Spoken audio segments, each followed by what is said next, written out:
Hello and welcome to the Guardian Football Weekly. Are we the Farmers League? Chelsea and Man City are sent to the great Champions League abattoir with big aggregate defeats. Arsenal, the only club helping to maintain the reputation of the best league in the world, TM. What's Portuguese for Remontada? Bodø Glimt's run is over after giving up a 3-0 lead against Sporting, proving that we just can't have nice things, can we? To tonight's ties, Newcastle aim to create history at Camp Nou. Liverpool needing to shrug off the stench of the performance against Spurs at home to Galatasaray. Spurs themselves just hoping to avoid further embarrassment against Atleti. We ask, is £10 million for 8 trophies a fair trade? What is the statute of limitations on a tournament win? We round up the action from the EFL, take your questions, and that's today's Guardian Football Weekly. On the panel today, good morning, Lars Sivertsen. It's not a good morning, Robyn. I understand. I lived in the UK long enough to understand how big you guys are on politeness and manners and stuff. So fine, I'll go with it. Hi, Robyn.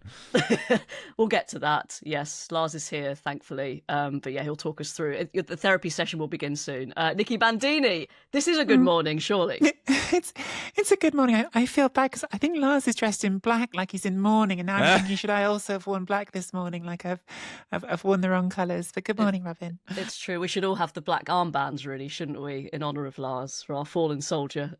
Paul Watson, good morning to you. Just inside, maybe. Paul Watson, good morning to you. Good morning. Yeah, by comparison, I can't complain really. Although as an underdog lover, I'm in sort of minor mourning, which is why I'm in blue. So I'm sort of like semi-mourning. We'll accept it. We will accept it. Right, let's start at the Emirates. Arsenal 2, Bayer Leverkusen 0. An aggregate win for Arsenal 3-1. And yeah, I mean, it was a fairly regulation one, wasn't it? Arsenal dominated. We had some cracking goals. And actually, Nicky, you were on the pod last week saying Arsenal looked a little bit tight. And that was pre-Max Dowman limbs, of course. How did you feel they were? Were they a bit more loose yesterday? No, because the start of it, I don't know, to me the whole thing almost felt a bit like that movie trope where I suppose you've got this underdog, the heroic underdog who's surviving all these blows from the big bad, which unfortunately in this case is Arsenal. Arsenal are the big bad here. And then at some point the big bad just says, all right, I'm going to try now, and smashes your hero against the wall, because that kick, the shot from Eze is just so violent. It's so out of thin air when he's on the turn that it's just, it felt like shocking everyone to their senses. Like, okay, this is only going to end one way. It doesn't matter how good your goalkeeper is. This is only going to end one way. And it was, I mean, it was a magnificent goal, obviously. And I'm painting Arsenal as the bad because I think in lots of people's eyes they probably are. But I enjoyed it a great deal, and I enjoy seeing Eberechi Eze doing this thing that he does in the springtime where he, as everyone seems to have written in their columns this morning, he blossoms in the springtime and scores all his goals in March, April and May. But it was a real... It almost felt like the game and the tie ended, even though it didn't, because it was only a 1-goal difference for a long time. It felt like as soon as that goal went in, it was like the point had been made. And at that point, I don't know if loose is the right word, but it certainly didn't feel like Arsenal were ever in danger of letting it go. And then, of course, Declan Rice scored another very, very good goal to make it look a little bit safer at the end. Yes, on Blue Sky, Philippe, our friend Philippe Auclair, posted, Holy Mother of God. I mean, that could have been referring to a number of things, but we believe it was Eze's strike. And yeah, it's an interesting one, isn't it, for Arsenal, because they have, obviously, this big cup final at the weekend. And Lars, it's weird that kind of the Champions League almost isn't a priority for Arsenal, but they've been excellent in it. I don't think they went into this going, wow, this isn't very important, isn't it? I think, but it's also a little bit to do with, you know, Leverkusen are not the team that they were. So this is a tie that, I mean, they were a little bit kind of unlucky, Arsenal, for... to not be ahead earlier in the game. I thought I was trying to do my usual multi-screening thing, and everything I saw from the Emirates was like very, very one way, and it never really, I get what Nicky's saying about at some point they were like, now we're trying, but I don't think you ever got much of a sense that Leverkusen were going to get anything out of this. And maybe they are the baddies, but it is quite trendy to root for the baddies, I think. I think in a number of... You see a lot of franchises where, like, if the baddie isn't killed off, eventually he gets reinvented as the goodie. Like, that seems to happen because the baddies, they look quite cool. So eventually this, I think, will happen. And if anyone have had complaints about Arsenal not being a fun team, I mean, those goals were fun. Eberezer, he brings the fun. And it's nice to see Arteta seemingly start to trust him a little bit more, if that's what's happening. Yeah, and actually I saw, this was previously, there was a few people worried that Eze was being sort of broken, a bit like Jack Grealish by Pep Guardiola, that his sort of spirit was, and his, his sort of energy and his instinct was almost kind of being coached out of him. But I think he put pay to that, Paul, with that finish. And it's just wonderful to see, isn't it, that a player like that can kind of flourish in a very much a sort of system. Yeah, and actually, as you say, I'd worried about that with Eze. Like he hasn't looked particularly happy. He hasn't looked particularly productive recently. So that goal was this amazing release. There was just something so joyful about it generally. And I think there was a great, almost comic element that Arsenal had done everything but score already, especially Trossard. Trossard had basically had the ball in the net 3 or 4 times by that point. And you could see him sort of thinking, well, how do you do it? And then Eze just whacks it, absolutely breaks the goal.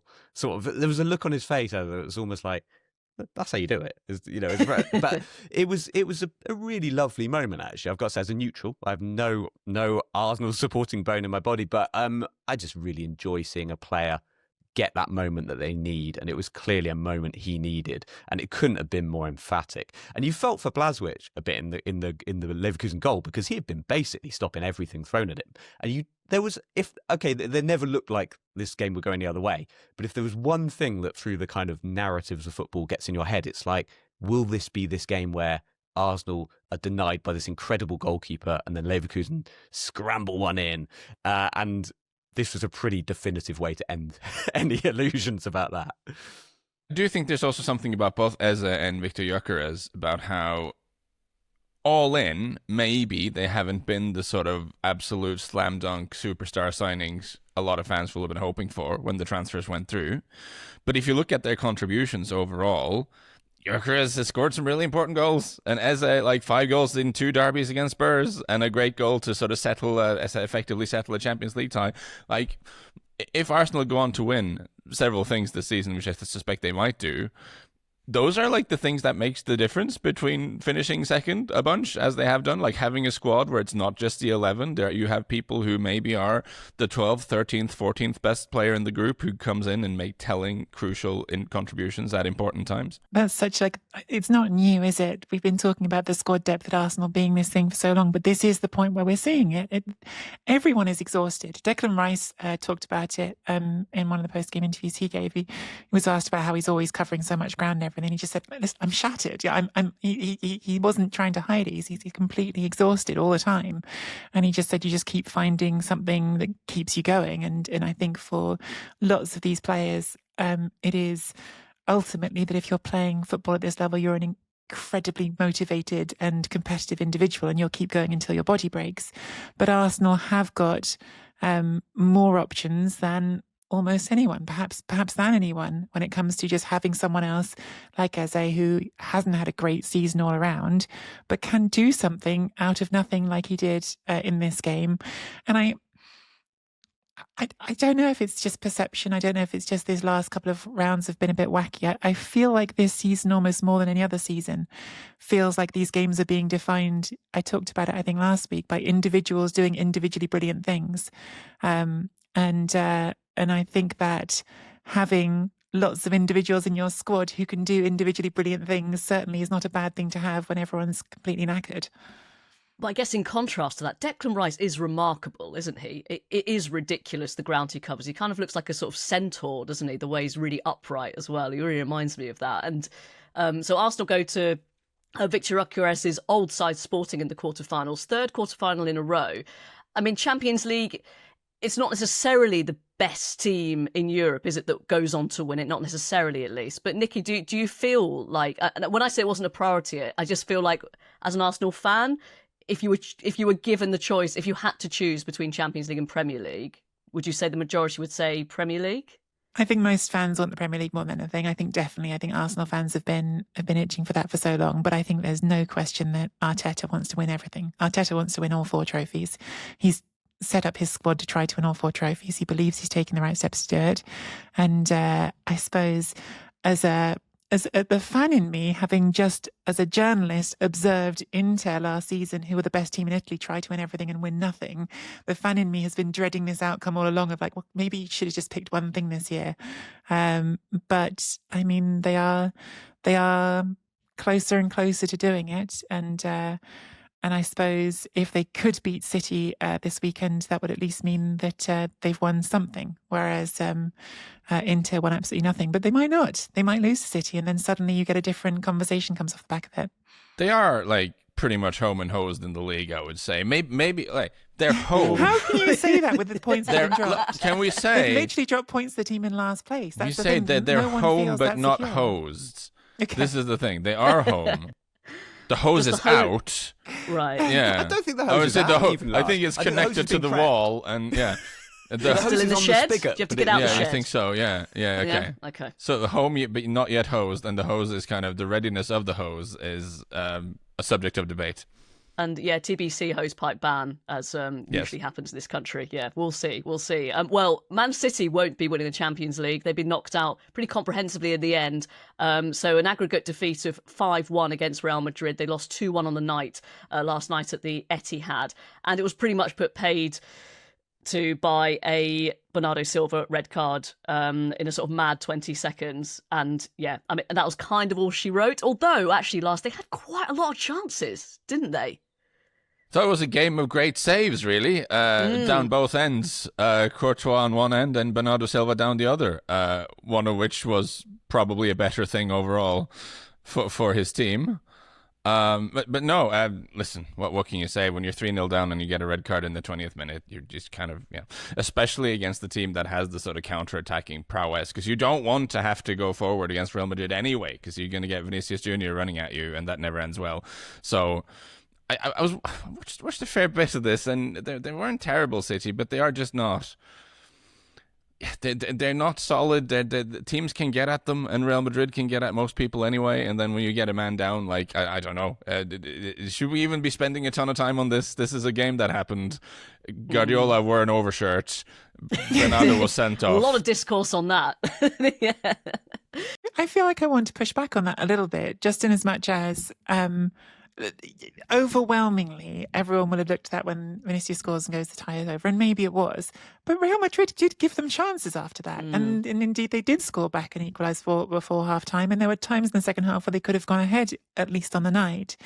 And I don't know, I feel like this is much more a conversation for the Sporting Bodø game, but I do think there is this thing that happens in football stadiums when people start believing and not. And it was just very body language wise. I couldn't help but observe the way Erling Haaland reacts when he scores his goal. He looks almost like he's annoyed he scored. He looks almost like, oh, for flip's sake, why am I even here? Why have I bothered scoring this goal? It's all pointless. What's the point? Yeah. And I'm not saying they could have turned it over, because they probably couldn't. It's incredibly hard to turn over a 3-goal deficit against a team as good as Real Madrid on 11 players, let alone on 10. But I wonder if they could have, if nothing else, come out of this night with an incredibly good feeling about themselves, if they'd thrown everything at it and won on the night, even if not in the tie, and scared Real Madrid. Then again, I mean, the counterpoint, maybe they would have been more tired to play Arsenal at the weekend. So I don't know, but I think that the body language of the whole night going from game to game was very interesting to me. And I felt like that Haaland moment when he does score and how unimpressed he looks that he's just scored and not running to get the ball out of the net just kind of spoke very differently to, for instance, Sporting, who are still only 2 goals away from what they need after an hour and going at it like it's everything that they can possibly do. That's a really interesting point, isn't it? I mean, I think, because a couple of seasons ago, you would still back Pep's team, even with a man down as well. It's like they kind of lack that belief almost, don't they? You're a man down and playing Real Madrid, though. I think that is slightly different from playing a Norwegian team, with all due respect to Bodø Glimt. And with regards to Erling Haaland, without wanting to try to mind read him too much, my feeling, having watched a lot of him play football, I think it was a tap-in, and he's very angry with himself for not scoring goals recently. I think he's like, you can't really celebrate that. It's the Balotelli mailman delivering mail type of thing. Like, I think the reaction would have been different if he'd have smacked one into the top corner from the edge of the box. You get the sense with Erling, and he is very frustrated right now, I think. And I think there was a chance not long after the goal when he gets across into the box and he just kind of scuffs it a little bit. And it's just, if he's on it, he scores that. And I feel like I've been saying that a lot about him recently. He's obviously scored a pile of goals this season. And overall, you can't say it's a terrible season for him. But he is in this funk now that he gets into sometimes when his timing is just a little bit off. When he scuffs shots, he should be hitting cleanly. And just the kind of guy he is, he's not going to wildly celebrate a tap-in when he is just overall kind of frustrated with how things are going. Like, he's not Pippo Inzaghi. Like, he's a slightly different human being. He scuffed the goal as well, right? It was a really unclean finish in itself. Yeah. So I wonder if there's a bit of him that's like, oh, great, scored a goal, really bad goal. And then, as you say, he had that other chance where he just kind of didn't make contact with it, and it was very unlike him. So, yeah, maybe But he's he in his is... own head of it. He's an extremely unsubtle person in terms of body language. And I think Pep has actually called him out on this at some point. Like, Pep wants to see, like, because you can 100% tell if he's, like, having a good day or not, and if he's on it or not. And it's maybe, like, I do think it was last year or the year before, Pep said something about that. And maybe that is something for him to work on. It is odd with Erling Haaland, as unbelievably good as he is. He does have these little periods occasionally where things just don't go for him. And I'm sure him and his team and his various coaches and helpers are looking very carefully at what causes those periods. But yeah, we are currently in one. Do we delve deep into Pep's clobber and think that, you're not projecting someone who thinks they're going to win this tie with that outfit, are we, Paul? I mean, there was quite a lot of stuff on this. I really enjoyed Sachin Nakarani from The Guardian posting he was dressed like a geography teacher going through a difficult divorce. I mean, that was possibly my pick of the bunch. And it just didn't look like he was convinced either. No, a geography teacher, that's quite a good analogy. He looked like someone who'd accidentally found himself on a hike or something. And just Yeah. I thought it was just a leisurely stroll. Why are we doing these hills? Yeah, and suddenly he's realised there's going to be chafage. It's not going to be a pleasant hour and a half, 2 hours. Yeah, he didn't look his smooth self, and it did all feed into this really slightly odd atmosphere, as you say, with the body language of the players, the atmosphere in the stadium. It all felt like actually it did feel a bit like a geography field trip that nobody wanted to be on. Everybody just felt like, do we have to be here? And it's not. Yeah, I think we can't entirely blame the overshirt, but I think it's a factor. We have to discuss it. I mean, have anyone successfully overcome a 3-0 deficit against Real Madrid with the man down whilst being coached by a man in an overshirt? No. So the stats are very clear on this. That's a stat. Yeah, no, they should. Yeah, the expected overshirt was way too high. The XO. It's not good, is it? It's not good. good. You don't want that. From a Real Madrid perspective, are we convinced? I mean, it's like it's Real Madrid and it's the Champions League, and they can just win on vibes, can't they? But again, as we all said, like, they gave up quite a lot of chances. Maybe they felt like they could because, they were convinced against 10 men, and they've got this quite nice cushion that they possibly were a bit complacent they could afford to be. But are we convinced they're most probably going to play Bayern next? I think Bayern will beat them, honestly, between the two teams and how they're playing and what I see of them so far this season. But I don't think I say that as like everything when we make predictions, we're weighing up what we see with a bit of balance and probabilities, aren't we? I mean, it certainly Real Madrid with Vinny Jr. Being what he is and scoring goals for fun when he wants to, with just the absurd talent all the way through the side, and then the option to have, I suppose, a fit Mbappe coming back into the team. We saw him in the second half here, and I don't know if he should have had a penalty. He definitely should have had something when he gets his absolutely mauled going through on goal. There's the potential to beat anyone, and I think that's always going to be true with Madrid. I do think across the two legs of this tie, oddly, despite scoring only one goal, City did reveal, or maybe they were reveals the wrong word, because I think a lot of people already knew these weaknesses, but highlighted weaknesses in the way they defend, highlighted especially Doku, who I thought played well across both legs, highlighted that you can get after them down that left-hand side and get after Alexander-Arnold. But I certainly wouldn't bet my house against them against anyone because they're Real Madrid, but I think Bayern are a better team, personally. Well, they have to see their way through to that quarterfinal with their 6-1 lead against Atalanta tonight. Yes. I'm on that one, actually, so for the world feed. So any suggestions on what I could chat about? Don't have a co-commentator either, so it's going to be me chatting to myself. hoping to. I mean, any topics, I'm willing to take anything. Because it's. I think it's going to be a difficult sell in terms of jeopardy, at least. It's going to go full test match special, isn't it? It's going to be talking about everything, but every time we go right. So it is now 4-0, actually. I don't know if I mentioned that. If you do hear me eating a Victoria sponge, then that's gone the whole test match special, yeah. Is this one of those where you should maybe like set, oh no, I've zoomed in again. Close up. This happened. What was the? How did I zoom back out? I've forgotten this. I have to It's look a this I up feel like again. this is like that moment at the end of the show. It's like, this is Lars's big point, so we're going to zoom in close. This is when he makes a serious... A couple of months ago, I figured out how to zoom in, and I thought I would do it, but this was But you not can't get it intentional. Okay, well, there is a way of doing it, but I've just completely forgotten it. I have to look that up soon. But I was just back on topic, Robyn. Is this one of those games where you have to set yourself some kind of challenge? Like, can you just, how many, like, because it's in Germany, so it's like, how many sausage-based puns can I get into the 90 minutes without it being ludicrous? Can I? So something like this, just spice it up a little bit for yourself. Maybe. I mean, my cancellation is in the post. This might tip it over the edge, so we'll see. We'll see if that's sort of a slightly xenophobic stuff. Why not? Why not? That'll do part one. In part two, we'll do the rest of last night's action and look ahead to tonight's games.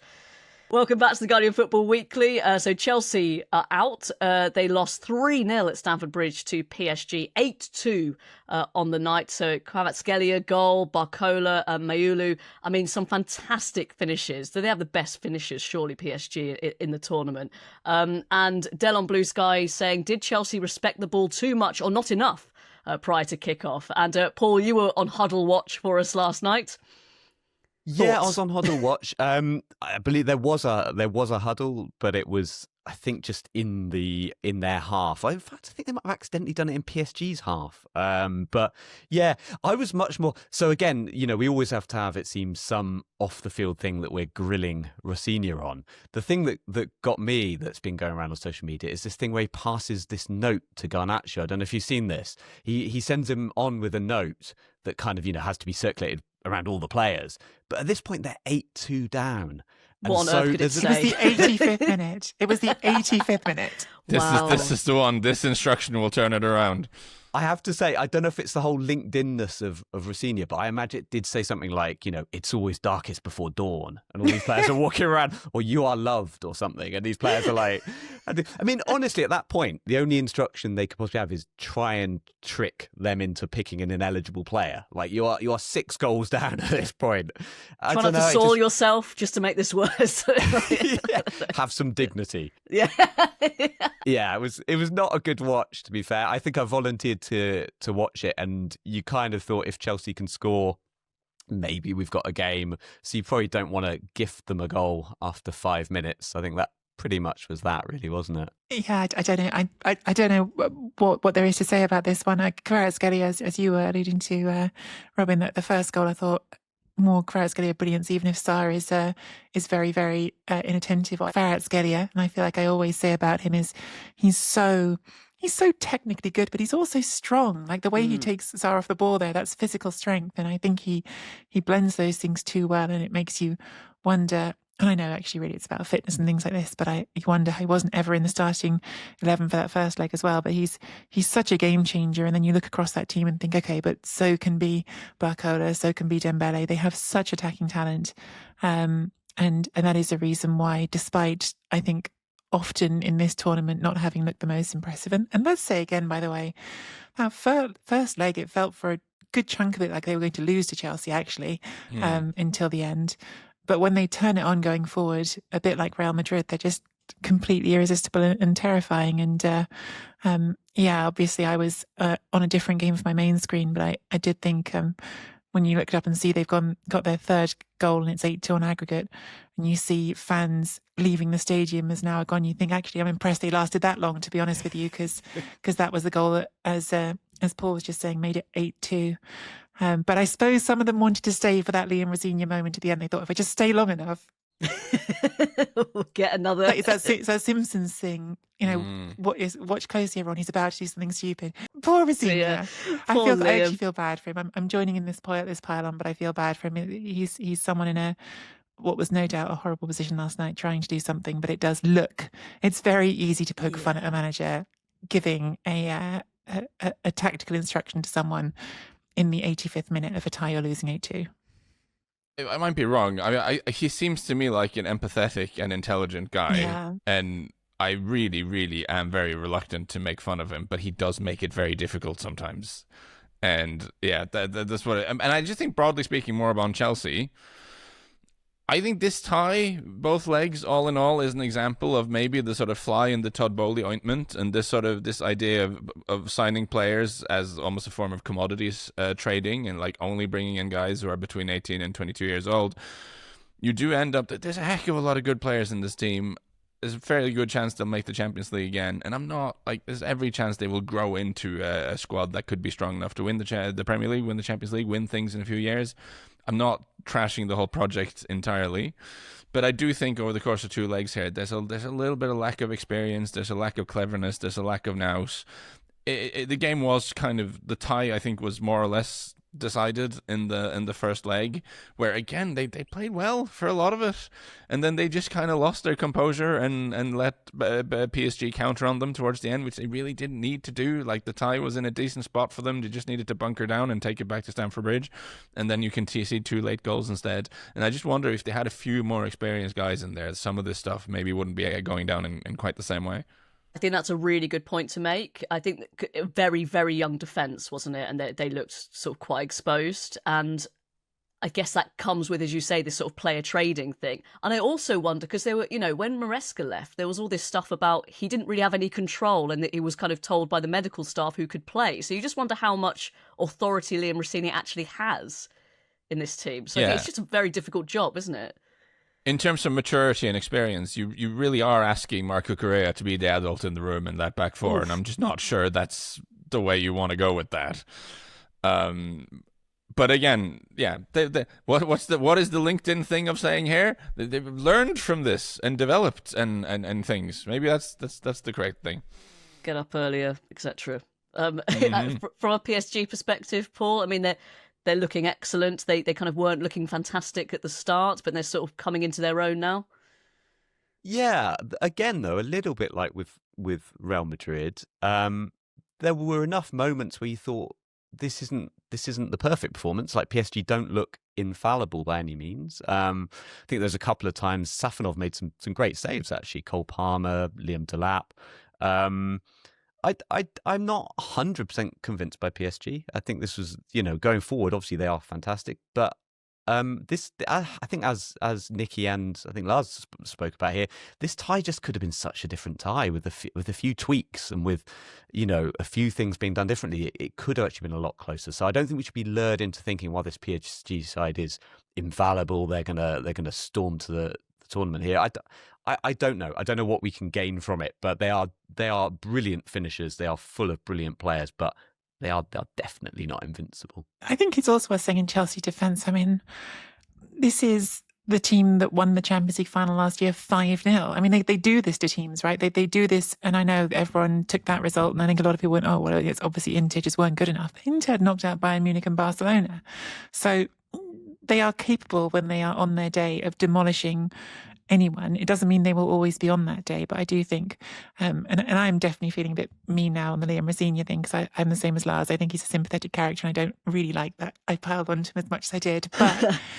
But I think it's worth saying that. I think that actually lots of managers could have got smashed by this team, because I've seen other good managers get smashed by this team. On Liam Rosenior, and I think it's an interesting thing now that what you say and how you act is just as important now, isn't it? Especially when you're managing in the Premier League.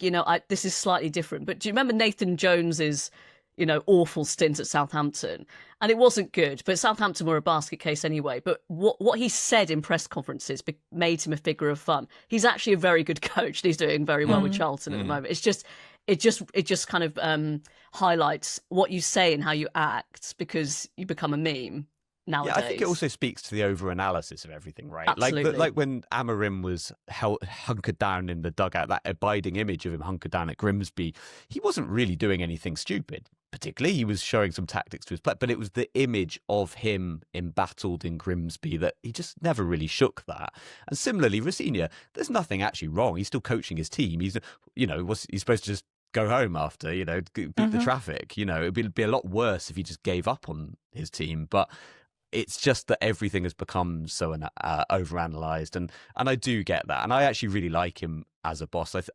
I'm one of the more pro Rosenior voices.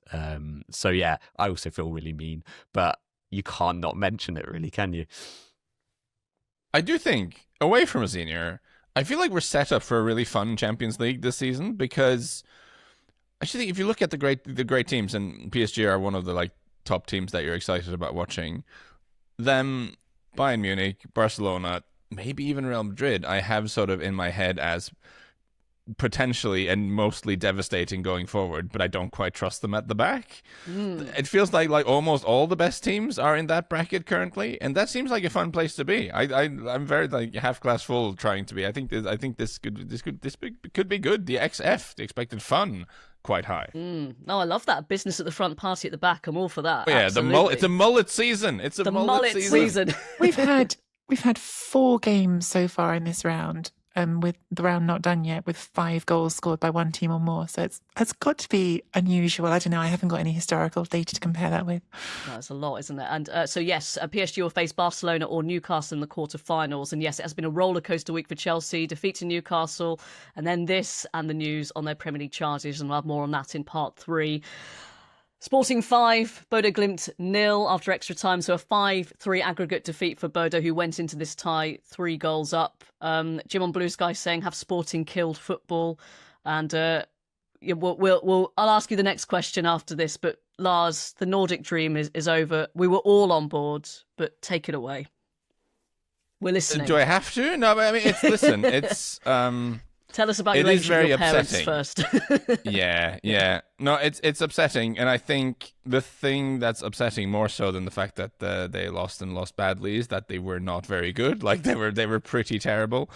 The whole thing that's been impressive with them, from my point of view, is that mentally they've coped really well with these occasions in the past. What can happen when you're a team from a smaller league, and I've seen this a lot watching Scandinavian teams in Europe, is that you come up against these players who, okay, maybe they're a bit famous, that's one thing, but also they're faster than you're used to, they move the ball quicker than you're used to, they're sharper than you're used to, the defenders are a bit stronger than you're used to. And aside from that being a sporting challenge, it becomes mentally overwhelming. Now, the impressive thing about Bodø Glimt is that in games previously, they haven't looked overwhelmed. They've been able to take on these giant teams and these big moments, and just not let the occasion dominate them rather than the other way around. And this, all of that kind of went out the window here. And I believe that's something actually the coach Kjetil Knutsen said after the game, is that we played the occasion rather than the game, and that Sporting did everything that we wanted to do, which is go out and just not be phased and just play football. So they went out, obviously, losing a 3-0 lead is sad, but if you play well and you just get done, that can happen. But the sad thing is they were nowhere near the level that they've shown before and that we know that they can play. So that was upsetting. Paul, you were saying about the approach was sort of looked slightly different from usual. Usually, not the sort of the swashbuckling Bodø Glimt we've seen this season for the most part. Yeah, they looked weirdly cowed, or almost like they were trying to just run this game down, which is just not the way they've approached other games throughout this competition. And also last year in the Europa League, in that run, there were games where you thought, look, you're just going to try and grind this one out, but they don't really do that. And this appeared to be what they were trying to do. And it, as Lars said, it's sad because so much of what's been great about their run is that they're not skanking results, against these big teams. They are beating them fair and square. And they just didn't really look at the races, with the exception that again and again, we've talked about games being turned on just the smallest of moments. They did hit the bar twice just before half time. I have this feeling, in fact, twice in one hit, right? It bounced. Yes. Did it bounce twice on the bar, which is in itself worthy of a goal? I think we'll send it to the Court of Arbitration for Sport if they're not too busy already. But yeah, I do feel like if that goes in, does that change things? Does it give them that boost, that rush, and also deflate Sporting, who has suddenly got this huge task to do? But yeah, I was sad, but that doesn't take away what an amazing run it's been, really. So I have the quote now. It's worth reading. The Kjetil Knutsen was talking to Norwegian TV2. He said, "We don't play the game, we play the occasion, and the occasion was way too big for us. It's a sporting team that go out there and they don't care about anything, and we think about consequences from the first kick of the ball. We end up being passive and we don't express ourselves well. We were 4 sizes too small, and that is my responsibility. It is brutal." So that's a slightly dejected head coach after the game, which is fair enough. And it's, again, you come up against these teams with huge budgets and incredibly talented individual players, and you know there is a risk that you get done in some kind of way, but it is especially upsetting when you're that far away from the level and you fail in the exact way you've managed to not fail in the past. I think that's something that's going to take a little while for them to process. I think that point needs to be acknowledged loudly, that the outlier here is Bodø being 3-0 up from the first leg, Bodø having knocked out these teams, the fact that they are able to stand toe-to-toe with teams which have just vastly bigger budgets than them is still exceptional. And the fact that they go out now is not something, even if the last defeat feels like such a blowout, it's not suddenly making this a shameful moment. I think, if anything, he's being too harsh on himself and his team there. I think there needs to be acknowledgement that what they've done here defies all of the normal logic that we accept about football, which is that money wins, right? Money always wins in football in the end, and that's a reality that we want to cover our eyes and ears from, and that we want to deny, but in the end is almost always true. And so what they have done is extraordinary. And I think on the other side, while yes, we need to say Sporting are supposed to win this tie, they are much richer than Bodø, I think it's still worth saying that they approach this second leg in a way that I feel like contrasts so sharply with the deeply underwhelming way that Inter approached their second leg of their tie when they were losing it. Is Sporting came out 3-0 down, and they just looked like it was almost manic. It was like, we are not going to go out of this. We are going to find a way back into this. And when they score and they're still 2-0, 2 goals away from it, this is what I'm talking about with the body language after celebration. The whole place is going crazy. The goal scorer is celebrating like he's just scored the winner in a World Cup final. 2 players have gone and got the ball out of the net. And it just keeps that energy in the stadium for the whole game. And again, they were still 2 down after an hour. Yes, they were playing much better than Bodø. Yes, they'd had all the ball, they'd had the chances. But I think it would be easy for a place in that moment to start falling into fatalism, like we were talking about with Blažević and having a goalie against Arsenal who was making some good saves. You could start telling yourself a different narrative. We're not going to do this. And I think Sporting, while of course you can say, well, they shouldn't have let themselves get 3-0 down in the first place. Maybe they shouldn't. The mindset of the performance and the way that they, I think, fed the crowd and had the crowd feed them in that second leg was really impressive. And I think that coming back from 3-0 against anyone in a Champions League knockout game is still worth acknowledging and praising, even if, yes, they're the richer club and they're supposed to win. Absolutely. No, we should give them a lot of credit for that, because it still feels like a big mountain to climb, doesn't it? 3-0. And don't worry, everyone. Max did pop in on the group chat to voice his disdain about the handball decision to make it 3-3. So yeah, don't worry, he still stuck his head in there. To tonight's games.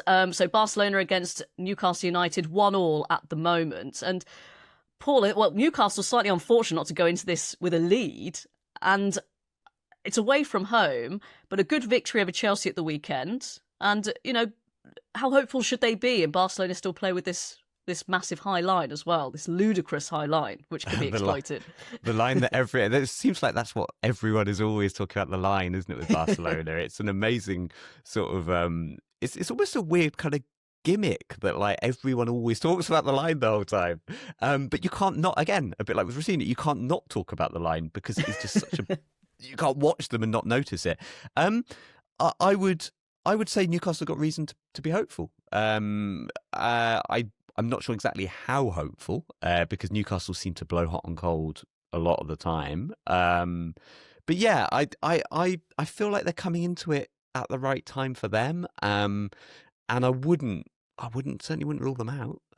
Yeah, I'd say this is probably, in a weird way, I feel like this Barcelona team is the kind of team that Newcastle will play well against, and I think I feel like this is an opportunity for them. Although I'm aware I might also look incredibly stupid that basically hours after this goes out, they might get hammered. But I don't think they will.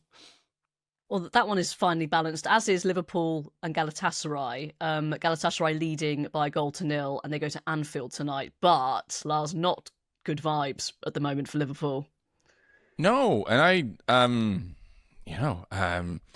kind of shocked by such a weird game between Liverpool and Spurs at the weekend. Everyone were kind of bad there, but like the lack of urgency, the lack of tempo, it makes me think of the thing Nicky said earlier about Declan Rice and everyone being tired. Maybe there's a bit of that. There's certainly a lack of what we in Norwegian would call overskudd, which technically means like surplus energy. Like that seems to be in short supply at the moment. They're kind of one-paced.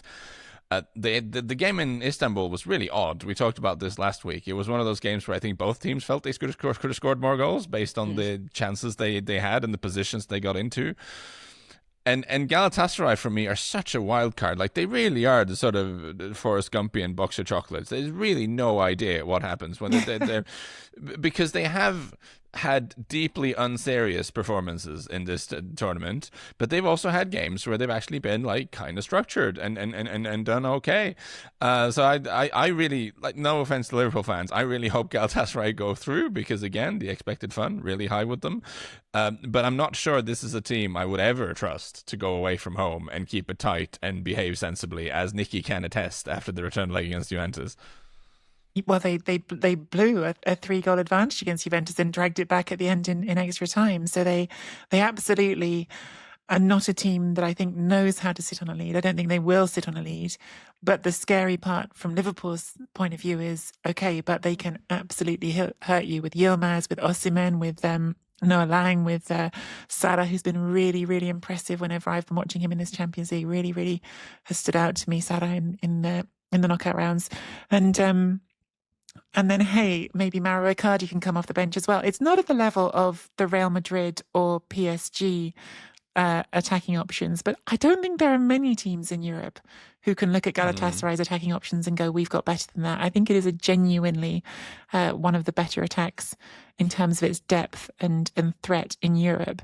And I think that's a dangerous place for Liverpool to be, even if I would be astonished if Galatasaray keep a clean sheet. I would be astonished. So I think Liverpool will score, but can they keep it tight at the other end is my question. This could be the really fun game to watch, couldn't it? Contrastly, Spurs 2, Atletico 5 are going into the second leg to the Tottenham Hotspur Stadium. I mean, depending on your persuasion, this could be entertaining as well. Spurs have Christian Romero back and Udogie and Bergvall fit enough for the bench. Spurs have won all 4 Champions League home games without conceding this season. It's in the bag, Lars, surely. Yes, it is in the bag. No, listen, at least there was something at Anfield in terms of like fight, and I really don't. When a team underperforms badly, the tendency for us in the media as well as fans is to immediately accuse them of not caring and not trying, because that's kind of our go-to sort of source of annoyance.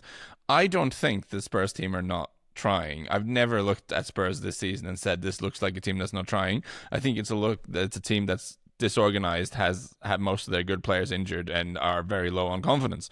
I think that's what's been going on. And at Anfield, they looked slightly better organized, and maybe that point won them some confidence. I don't see them overturning this at all, but I think, again, in the sense that you went to Anfield not expecting points, but you want some sort of vaguely positive experience.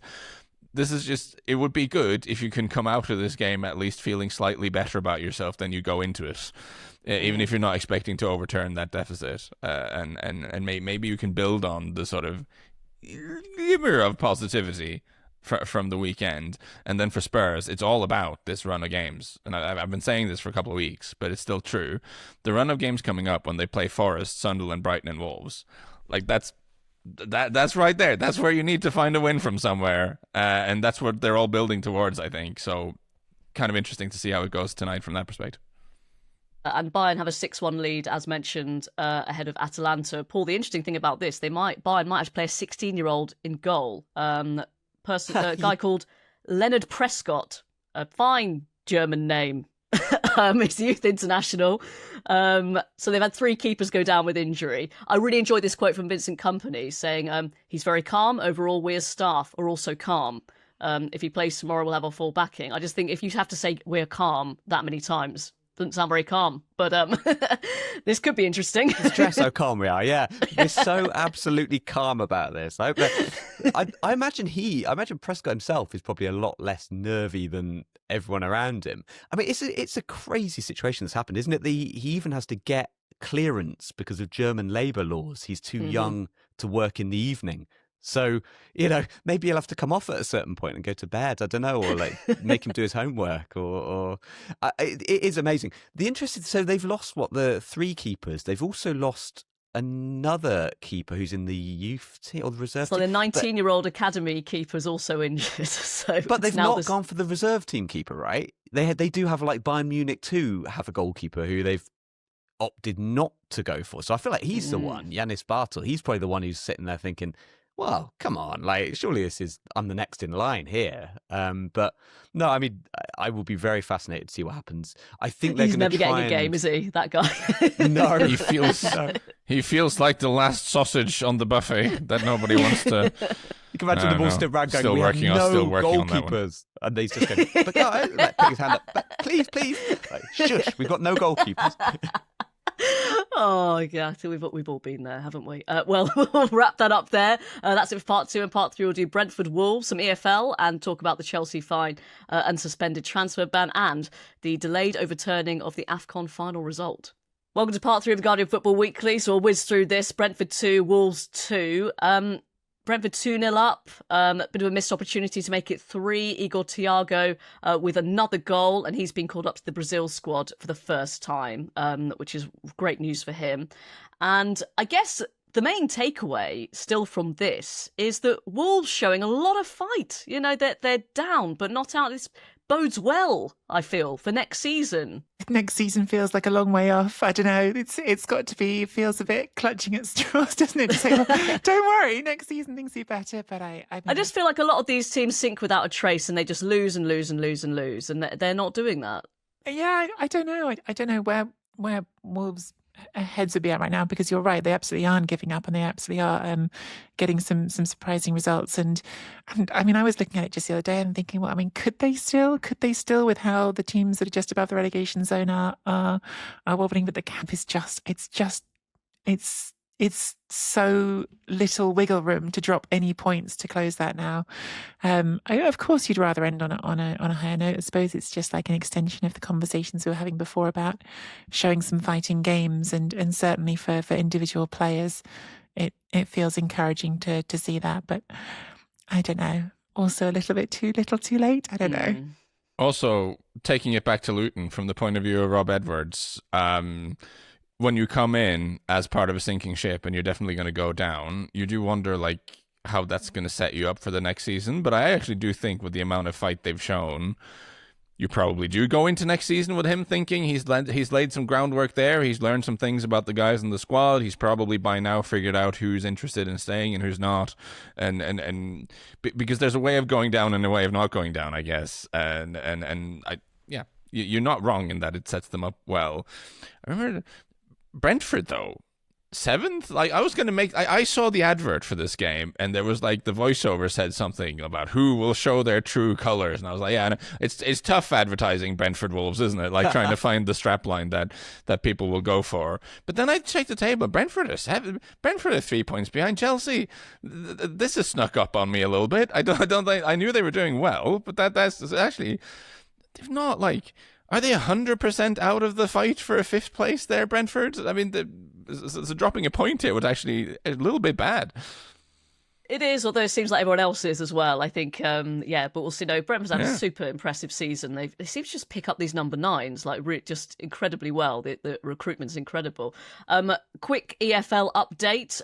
Wrexham lost 3-1 at Vicarage Road to Watford. So a real dent in Wrexham's playoff hopes. Southampton, Derby and Watford themselves are now breathing down Wrexham's necks for that 6th spot in League One. The top 2 both dropped points. Wickham beating Cardiff 2-0. Cardiff had a player sent off, and leaders Lincoln drawing at Huddersfield. We did divvy up the games to watch last night. Max said he had Cambridge Walsall covered, and he'll be back on tomorrow to break down that goalless draw in full. Right, so the big news that broke pretty late last night, this overturning of the Afcon result. Catty on Blue Sky saying, should England fans be worried about Germany appealing the 1966 World Cup result? And Scott on Blue Sky saying, is this just another example of VAR ruining football? Can't even celebrate a tournament win, never mind a goal. Extraordinary, absolutely extraordinary. And Paul, do you want to give the kind of historical context to this? Because this all goes back to the final, doesn't it? Yeah, so this goes back to that moment where Senegal walked off the pitch before the last-minute penalty for Morocco, and then obviously came back onto the pitch. Brahim Diaz took that appalling penalty that will haunt him for the rest of his life, or not, according to this new ruling. And yeah, it's basically an appeal that has overturned the decision to allow that game to have continued from that point. The decision that's been made, which actually would have been the correct decision at the time by the letter of the law, is that Senegal have defaulted the game by leaving the field in that way. Now, had that been made by the referee at the time, that would have been a very hard and difficult decision to make. I don't think anyone wanted that decision to be made at the time, but it would have been technically the correct decision. Now, is it the correct decision? That's very hard to say, because actually it seems like this has now opened a whole world of appeals, and there's going to be a court of arbitration for sports appeal. It's basically opened a can of worms that has never, I don't believe, previously been opened, and it's a crazy situation we're in now. Just need to read a few statements before you come in, Lars and Nicky, your two pens. So the CAF released a statement last night saying the CAF Appeal Board decided today that in application of Article 84 of the regulations of the CAF Africa Cup of Nations, the Senegal national team is declared to have forfeited the final, with the result of the match being recorded as 3-0 in favour of Morocco. The Senegalese Football Federation said it would appeal against CAF's decision at the Court of Arbitration for Sport, calling it an unfair, unprecedented and unacceptable decision which brings discredit to African football. The Moroccan Football Federation said the federation wishes to recall that its approach has never been intended to challenge the sporting performance of the teams participating in this competition, but solely to request the application of the competition's regulations. The federation reaffirms its commitment to respecting the rules, ensuring clarity in the competitive framework and maintaining stability with African competitions. Article 84, Lars, I mean, perhaps they should have known this at the time. Rule. Yeah. Yeah, listen, I'm kind of slightly torn by this, because let's get it out of the way first. Taking away someone's trophy after 57 days is kind of stupid and makes everyone look bad, and it's not a good outcome. I don't think that's a controversial take. But I just remember thinking, you shouldn't be allowed to just walk off for 15 minutes because you don't like the referee. Like, that's you can't set a precedent where that's fine. And if you do set a precedent where, like, if you're sufficiently grumpy with the ref, you can just take the team off for a while and then come back when you feel like it, that's not good. That will be very chaotic. And especially the fact that you make an opponent wait for that long before taking an absolutely crucial penalty, also not cool. So I do kind of think, without, I mean, this is my sort of Nordic rule-based sort of thing coming to the fore here. Kind of think the referee should have called it in favour of Morocco at the moment, like when the team goes off and stays off for quite a while. And at the time, when they were convinced to come back out and fulfill the fixture, it made me think a lot about, okay, maybe this is the kind of compromise that is healthy and good for everyone. But in hindsight, like, you can't condone that sort of behavior. I understand that there was a lot of provocation. I had to really think, you look back at how, like, you had ball boys trying to steal the goalkeeper's towel and all this ridiculous behavior from the Moroccan sort of side on the hosting side of things. But I still don't think you can have a team walk off for 10 minutes and then just come back when they feel like it, and for that not to have consequences. So it's a weird one for me, where I kind of agree and disagree with everyone all at the same time. I mean, Lars is saying you can't take a title off to someone after 50 days. Let me raise you one Calciopoli scandal for doing it a full year after. I mean, listen, if Calciopoli and the mess that caused in Italian football taught me anything, is that these sorts of decisions is ultimately going to be completely not respected by both sides, and you're going to have split versions of history at this point if it doesn't get appealed, where one team will forever insist it won, and so might the other. It's a horrible mess. There's all sorts of politicking that's gone into it as well. I mean, I think all of these things need to be properly hedged heavily in terms of allegations. I don't know what the lawyers are comfortable with, but this is just reporting what someone said. But the South African sports minister basically implied that he thought that Morocco were using the Women's African Cup of Nations, which has now been postponed, as a way to apply pressure on this decision, and by not hosting that when they said they were going to go on, then we're going to bully you into giving us this trophy. So there's all sorts that's gone into this that's really unpleasant and not good for the game. It's a mess. I understand perfectly what Paul and Lars have said, that the decision should have been made differently at the time, but I don't think that this sort of legal battle to award a trophy ever ends well for anyone at this point. I think at this point it's going to end up feeling like nobody won this year's trophy. Can I self-edit a little bit and say that I do think you can take trophies off of people for sustained and well-documented instances of cheating? Yes. Let's just have that. Not at all related to anything else we might be talking about in this episode. Well, that's a beautiful segue, Lars. Yes. Let's move on to as I was going to say, like, we're not throwing stones here. We don't really have our own house in order to in the Premier League. So yes, Chelsea have been fined £10.75 million and a suspended transfer ban that may never be imposed. This comes from the Premier League judgment against Chelsea for breaking football's rules. An 8-year trophy spree under Abramovich concluded that the club engaged in deception and concealment. More than 30 breaches, including at least £47 million in off-book payments linked to landmark deals for star players, including Eden Hazard, Willian, David Luiz and Nemanja Matic, paid through Abramovich's offshore accounts, as uncovered by The Guardian. The Premier League board initially concluded Chelsea should be fined £20 million with a transfer ban for 2 complete and consecutive windows, but decided to soften the blow due to Chelsea's cooperation. Blueco, which brought Chelsea out of Abramovich's ownership, self-reported the breaches once it had looked through the club's books. The Premier League said that Blueco made voluntary disclosures and showed exceptional cooperation, which saw the fine halved to £10 million and the 2-window transfer ban suspended. Now, that's all very well, to self-report. We can pat them on the back for that. But there's been a lot of chat on this, Paul, especially, they've won trophies. Again, this sort of calls into question all of those accolades they won.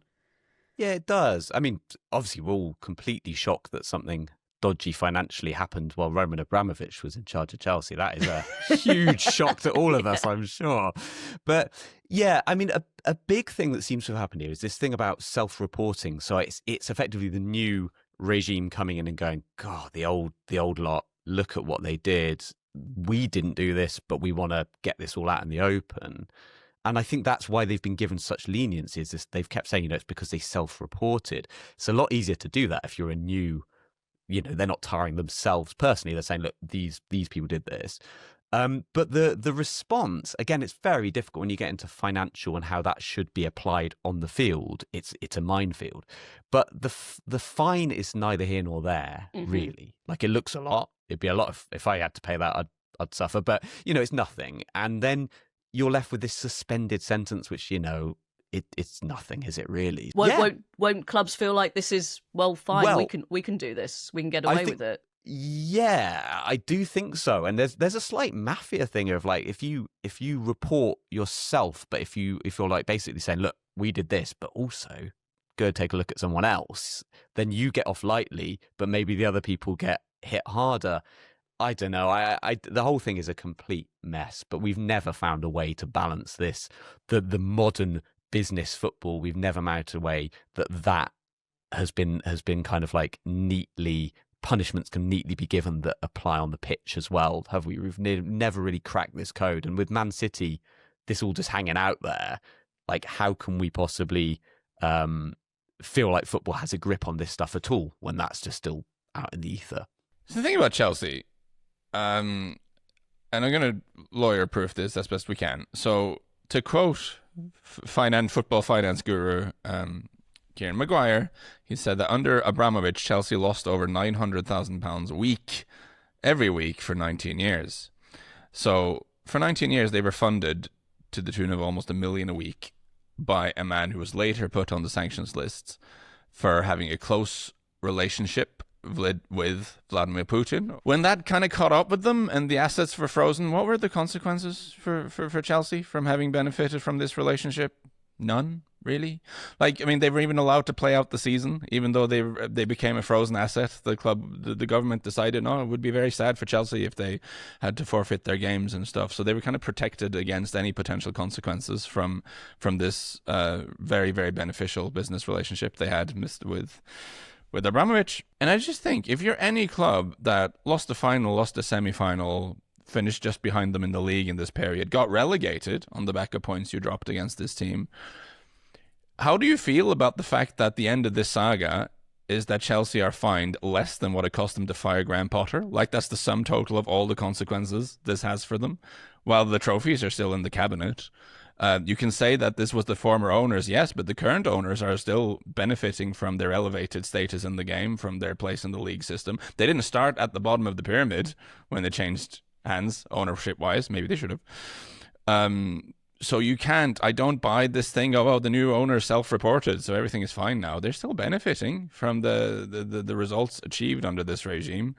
And if you are their rivals, you look like an absolute idiot for even having considered following the rules. Like, why would anyone follow the rules in this sport? Like, there are no consequences for breaking them, except, I guess, if you're Nottingham Forest or Everton.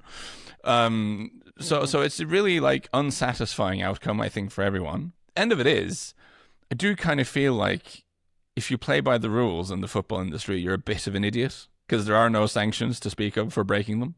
I suppose only that there's also a second component to this, which is the FA may also impose its own separate punishment, and that was acknowledged in the FA decision, which does feel like a slightly odd process, not knowing when that verdict could drop as well. Leaves a certain ambiguity of hanging over it all. I really didn't want to end on that, really, because I feel a bit down now. Let's just hope Liam Rosenior does something funny over the weekend, shall we? And we can all get back on board with that. But yes, a lot of ground covered again. Thank you so much for your time. Lars, have a great day. Thank you. Thank you, Nicky.